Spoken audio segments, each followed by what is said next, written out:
નમસ્કાર બાળ મિત્રો, જિલ્લા શિક્ષણ અને તાલીમ ભવન જૂનાગઢ સંચાલિત સામાજિક વિજ્ઞાન કન્ટેન્ટમાં આપ સૌનું હાર્દિક સ્વાગત છે। આજે આપણે સામાજિક વિજ્ઞાનના ધોરણ 7 સેમેસ્ટર 2 પ્રકરણ 18 સંચાર માધ્યમ અને જાહેરાતનો અભ્યાસ કરીશું। પ્રસ્તાવના આપણે જોઈએ તો એક સ્થળેથી બીજા સ્થળે માહિતી અથવા સંદેશો મોકલવા કે પ્રાપ્ત કરવાની વિસ્તૃત વ્યવસ્થાને સંચાર તંત્ર કે સંચાર માધ્યમ કહેવામાં આવે છે। પહેલાંના સમયમાં સંદેશો મોકલવા માટે વિવિધ રીતો પ્રખ્યાત હતી। આપણને ખબર છે કે ઢોલ વગાડવો, પક્ષીઓ મોકલવા, આગ લગાડવી, ધુમાડો કરવો, ઝંડો ફરકાવવો, ત્યારબાદ પરિવહનના સાધનો જ સંચારના સાધનો હતા। સમય જતાં painting press, post office, telephone, mobile phone, fax, ઉપગ્રહો અને ઇન્ટરનેટનો ઉપયોગ થવા લાગ્યો। હવે સૌપ્રથમ આપણે ટપાલ પદ્ધતિ વિશે અભ્યાસ કરીશું। સાંકેતિક કે મૌખિક સંદેશો મોકલવાનું સ્થાન લેખિત સંદેશાએ લીધું, તેમાંથી ટપાલ પદ્ધતિનો જન્મ થયો। ભારતમાં આધુનિક ટપાલ સેવાની શરૂઆત 1854માં થઈ હતી। લોકો પોતાના સગા સંબંધીઓ, મિત્રો, સરકારી કચેરીઓને પત્ર મોકલવા લાગ્યા। તમે બાજુના ચિત્રમાં જુદા જુદા પત્ર વ્યવહારના સાધનો જોઈ શકો છો। પોસ્ટ કાર્ડ છે, આંતરદેશી કાર્ડ છે, તાર છે, પરબીડિયું છે અને ગ્રીટિંગ્સ કાર્ડ છે જે હેપી દિવાળી લખેલ છે। વેપારીઓ પણ પત્ર દ્વારા વેપાર કરવા લાગ્યા। ભારતમાં સસ્તા દરે આંતરદેશી પત્ર કે પરબીડિયું મોકલી શકીએ। મની ઓર્ડર દ્વારા પૈસા, અગત્યના પત્રો રજિસ્ટર એડી દ્વારા અને વસ્તુઓ પણ અત્યારે આપણે મોકલી શકીએ છીએ। ટેલિગ્રામની શોધ 1850માં થઈ હતી। તમે બાજુમાં ટેલિગ્રામનું ચિત્ર, ટેલિગ્રામનું મશીન અને ટેલિગ્રામ તાર એ બંનેના ચિત્ર પણ જોઈ શકો છો। ટેલિગ્રામથી નાના સંદેશાઓ એક સ્થળેથી બીજા સ્થળે મોકલી શકાતા। ત્યારબાદ એક્સપ્રેસ તારની સુવિધા આવી, જેનો ખર્ચ થોડોક વધારે થતો હતો। ભારતમાં 13 જુલાઈ 2003માં આ સુવિધા બંધ કરવામાં આવી। સંચાર માધ્યમનું એક મહત્વનું સાધન પુસ્તકો પણ છે। પુસ્તકો એક પેઢીનું જ્ઞાન, એના વિચારો, એની પદ્ધતિઓ બીજી પેઢીને આપવાનું કામ કરે છે। પુસ્તકો જ્ઞાન અને માહિતીનો પ્રચાર અને પ્રસાર કરે છે। વર્તમાન સમયમાં ઈ બુકનું પ્રમાણ વધ્યું છે। બાજુમાં પુસ્તકો આપણે જોઈ શકીએ છીએ, પણ હવે ઈ બુકનું પ્રમાણ વધ્યું છે। એટલે કે માણસો મોબાઈલની અંદર, યુટ્યુબમાં આખા પુસ્તકો આપણે વાંચી શકીએ છીએ અને તૈયારી કરી શકીએ છીએ। વર્તમાન પત્રો દુનિયાના કોઈ પણ ખૂણે બનતી ઘટનાઓ લોકો સુધી પહોંચાડે છે।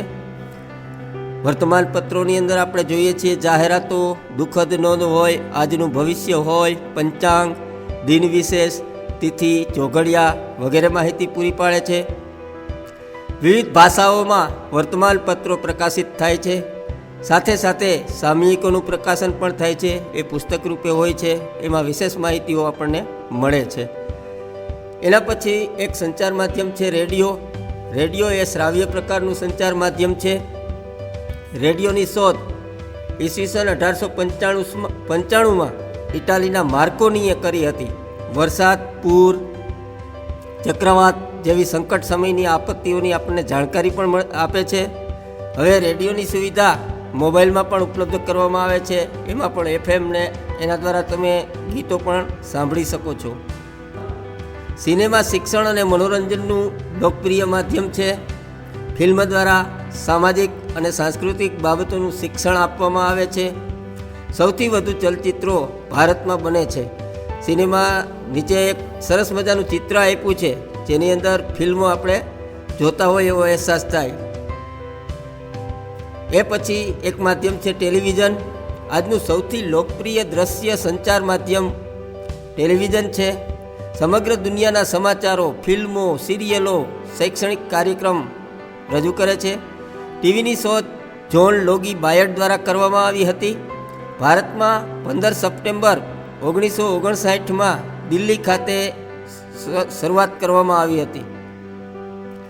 મોબાઈલ ફોન સંચાર માધ્યમનું સૌથી લોકપ્રિય સાધન મોબાઈલ છે અને હરેકના ખિસ્સામાં આપણને અત્યારે મોબાઈલ જોવા મળે છે. મોબાઈલ દ્વારા એક વ્યક્તિ બીજી વ્યક્તિને કોઈ પણ સ્થળેથી વાતચીત કરી શકાય છે. મોબાઈલમાં વિવિધ પ્રકારની એપ્લિકેશનનો સમાવેશ કરવામાં આવે છે.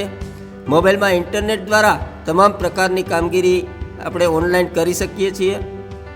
આધુનિક સુવિધાઓ માટે મોબાઈલ ફોન જરૂરી ઉપકરણ બની ગયું છે. એ સિવાય કૃત્રિમ ઉપગ્રહ સેટેલાઇટ સંચાર માધ્યમ તરીકે કૃત્રિમ ઉપગ્રહ વધુ ઉપયોગી છે. માનવ દ્વારા બનાવીને અવકાશમાં મૂકવામાં આવે છે. ટીવી, કમ્પ્યુટર, મોબાઈલ ફોન વગેરે જેવા સાધનો ગ્રહને આભારી છે. જમીન પરના ખનિજોની માહિતી મેળવી શકાય છે. કૃત્રિમ ઉપગ્રહ દેશના સંરક્ષણ ક્ષેત્રે ખૂબ ઉપયોગી છે. હવે આપણે મેળવેલા જ્ઞાનને પ્રશ્નોત્તરી દ્વારા ચકાસશું. તો સૌ પ્રથમ પહેલો પ્રશ્ન આપણે જોઈએ. તમારે શાંતિથી વિચારીને જવાબ આપવાનો છે. પહેલાંના સમયમાં સંદેશો મોકલવાની કઈ જોડ અયોગ્ય છે? વિચારો.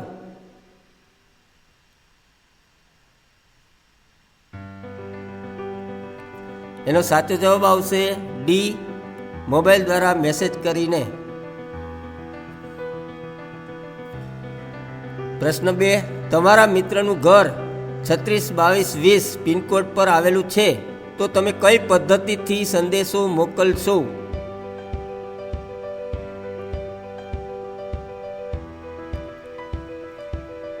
બરાબર, સાચો જવાબ આવશે બી, ટપાલ દ્વારા.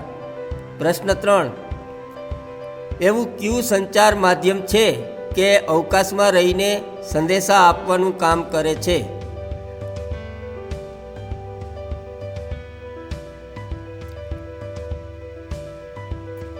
ખૂબ સરસ, સાચો જવાબ આવશે બી, કૃત્રિમ ઉપગ્રહ. પ્રશ્ન 4 જોઈએ. નીચેના પૈકી કયું દ્રશ્ય શ્રાવ્ય સંચાર માધ્યમ નથી?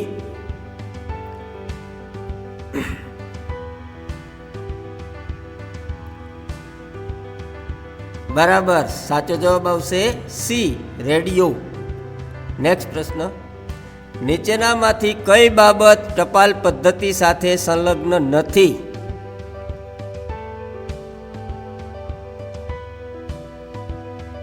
બરાબર, સાચો જવાબ આવશે ડી, પુસ્તક. નેક્સ્ટ, નીચેના પૈકી કઈ જોડ અયોગ્ય છે?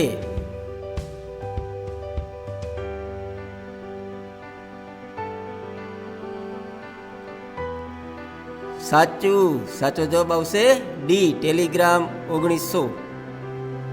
આગળ, વર્તમાન પત્રમાં કયા સમાચાર આવતા નથી?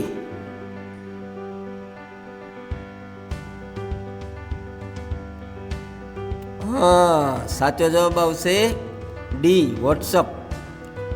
પ્રશ્ન 8, કયું સંચાર માધ્યમ ચલાવવા માટે ઇન્ટરનેટની જરૂર પડે છે?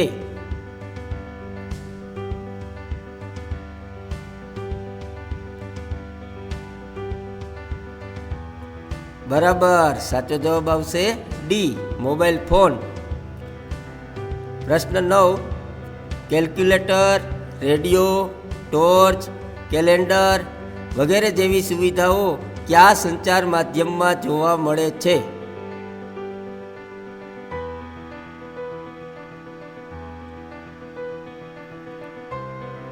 ખૂબ સરસ, સાચો જવાબ આવશે એ, મોબાઈલ ફોન.